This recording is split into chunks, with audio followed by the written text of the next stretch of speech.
थी। आंगन में बैठा बैठा माँ से पूछे बार बार, आंगन में बैठा बैठा माँ से पूछे बार बार, दीपावली पे क्यों ना आए पापा अब की बार।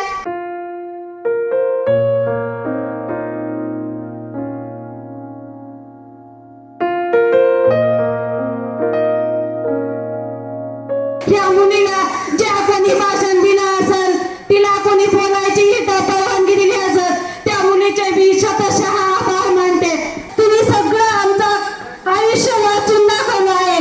कोणालाही काही घेणं देणं नव्हतं. आमची दीपावली कशी होते, आमची मुलं त्यांच्या मुलांची कशी वाट बघतात. आणि खरी परिस्थिती अनुजाच्या भाषणातून आणि गीतातून या ठिकाणी व्यक्त झाली. सरलता, सज्जनता, विद्युतता की प्रतिमूर्ति माननीय अध्यक्ष महोदय जी, आदरणीय शिक्षक शिक्षिका, यहाँ उपस्थित सभी गाँव वाले और मेरे प्यारे भाई बहनों, आप सभी का स्वागत है सुहाने मौसम की सुहानी सुबह के एक अनोखे दिन पर।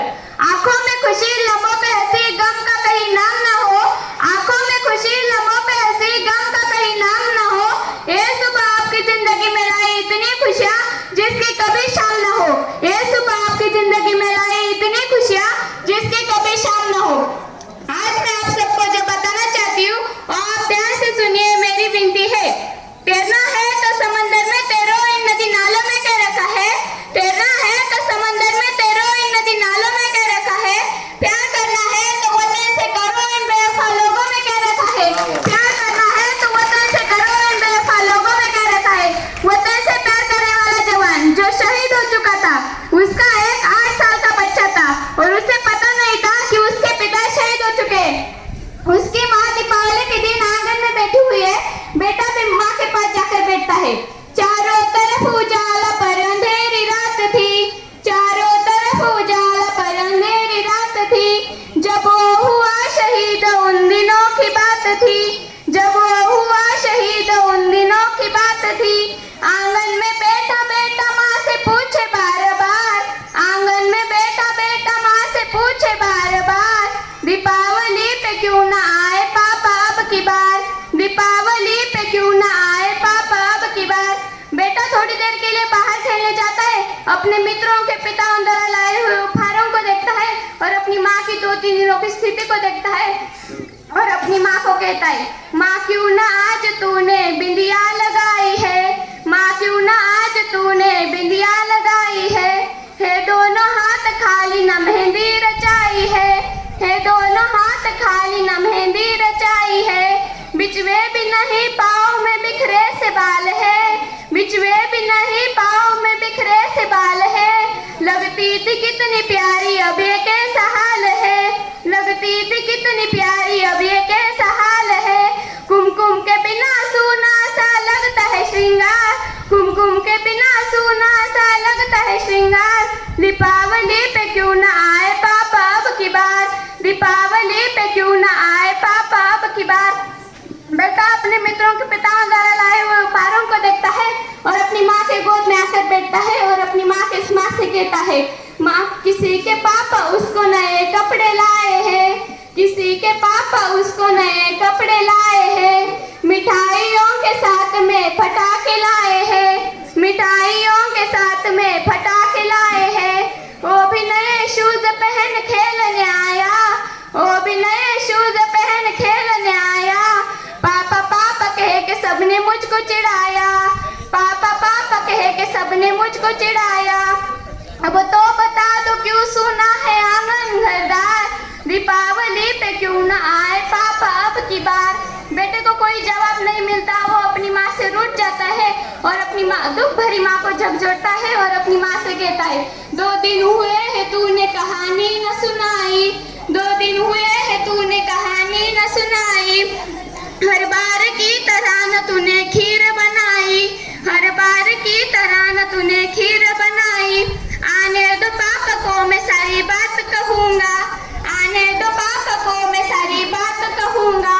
तुमसे न बोलूँगा न तुम्हारी मैं सुनूँगा, तुमसे न बोलूँगा न तुम्हारी मैं सुनूँगा। ऐसा क्या हुआ जो बताने से है इनकार, ऐसा क्या हुआ जो बताने से है इनकार। दीपावली पे क्यों ना आए पापा अब की बार, दीपावली पे क्यों ना कोई जाकर बताए उन जिम्मेदार व्यक्तियों को जो यह कहते हैं कि जवान पैदा इसलिए हुए हैं कि देश के लिए शहीद हो जाए और देश के लिए अपनी जान दे दे। कोई जाकर पूछे उस घर को कि ऐसा क्या है कि वो जो अपने रक्त को हमारे देश लहू को देशभक्ति में बदल देते हैं। और विलंबना देखिए, बेटा पूछ रहा था जिस पिता के लिए जुड़ने लगी थी लकड़ियां उसकी चिता के लिए, पूछते पूछते वो हो गया निराश, जिस वक्त आंगन में आई उसके पिता की लाश, बेटा एक टक उस लाश को देखता है, एक टक अपनी माँ को देखता है, बेटा फिर से एक टक उस लाश को देखता है, एक टक अपनी माँ को देखता है और अपनी माँ से कहता है मत हो उदास माँ मुझे जवाब मिल गया, मत हो उदास माँ मुझे जवाब मिल गया, मकसद मिला जीने का ख्वाब मिल गया, पापा का जो काम रह गया है अधूरा, लड़ कर के देश के लिए करूँगा मैं पूरा, आशीर्वाद दो माँ काम पूरा हो इस बार, दीपावली पे क्यों ना आए पापा अब की बार। जय हिंद। हे वीर नारी त्यांचा सत्कार केलेला आहे। आतापर्यंत आमच्या आयुष्याविषयी किंवा आमच्याविषयी कोणाला आपल्या गावात काही माहित नव्हतं, पण आज या मुलीचे मी एवढे आभार मानू इच्छिते। तिने आमच्याविषयी एवढं सुंदर सांगितलं का आमच्याकडे पण ते शब्द नाहीये सांगायला। तिने आमच्या आयुष्याचं सगळं जेवढं काही खरतर तप आहे तिने सगळं आमचं आयुष्य वाचून दाखवलं आहे। कोणालाही काही घेणं देणं नव्हतं। आमची दीपावली कशी होते, आमची मुलं त्यांच्या मुलांची कशी वाट बघतात, त्यांच्यासाठी कधी कोणी 2 रुपयाचा खाऊ सुद्धा घेऊन आलं नाही किंवा त्यांना कोणी विचारलं नाही तुम्हाला खाऊ आहे का नाही, तुमचे पापा आलेत का नाही, तुम्ही कशी दिवाळी मनवता, तुमच्या आई तुमच्या शिक्षणाची कशी काळजी घेतात, तुम्ही कसं स्ट्रगल करता या उखळामध्ये आजपर्यंत कोणी सुद्धा आमच्या या फौजींच्या बायकांचं या वीर नारींचं कधी सुद्धा कोणी दक्षता घेतली गेली नाही। या मुलीला ज्या कोणी भाषण दिलं असेल, तिला कोणी बोलायची परवानगी दिली असेल, त्या मुलीचे मी शतशः आभार मानते आणि एवढे बोलून माझे 2 शब्द संपवते। अगदी बरोबर ताई।